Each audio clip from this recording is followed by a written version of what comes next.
നിങ്ങളുടെ വീടിന് ഒരു നാച്ചുറൽ ടച്ച് വേണോ? അങ്ങനെയാണെങ്കിൽ ഞാൻ നിങ്ങൾക്ക് ഒരു 3 ഇൻഡോർ പ്ലാന്റ്സ് പരിചയപ്പെടുത്താം. First one, snake plant. ഇതിന്റെ ഏറ്റവും വലിയ പ്രത്യേകത എന്ന് പറഞ്ഞാൽ എപ്പോഴും വെള്ളം ഒഴിക്കേണ്ട ആവശ്യമില്ല. പിന്നെ കൂടുതൽ ഓക്സിജനെ ശേഖരിച്ചിട്ട് രാത്രിയാണ് ഇത് കൂടുതലായിട്ട് പുറത്തേക്ക് സ്പ്രെഡ് ചെയ്യുന്നത്. അതുപോലെ ചുറ്റുമുള്ള ടോക്സിൻസിനെ റിമൂവ് ചെയ്യും. കൂടാതെ വീടിന്റെ ഏത് കോണിൽ വേണമെങ്കിലും ഈ പ്ലാന്റ് വെക്കാവുന്നതാണ്. Second one, spider plant. അലങ്കാരത്തിനും വായു ശുദ്ധീകരണത്തിനും മെയിൻറ്റെയിൻ ചെയ്യാൻ എളുപ്പവുമായ ഒരു ക്ലാസിക് പ്ലാന്റ് ആണ് സ്പൈഡർ പ്ലാന്റ്. ഈ പ്ലാന്റ് വെള്ളം കുറച്ച് മാത്രം മതി.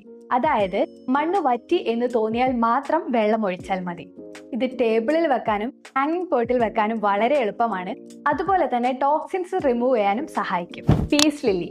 ഈ ചെടി വായുവിൽ നിന്നും വിഷവാതകങ്ങൾ നീക്കം ചെയ്യുവാനും ചുറ്റുപാടിനെ ശുദ്ധമാക്കി വെക്കാനും സഹായിക്കുന്നു. മണ്ണ് കുറച്ച് നനവോടെ നിൽക്കുന്നതാണ് കൂടുതൽ ബെറ്റർ, പക്ഷേ അധികം വെള്ളമാവുകയും പാടില്ല.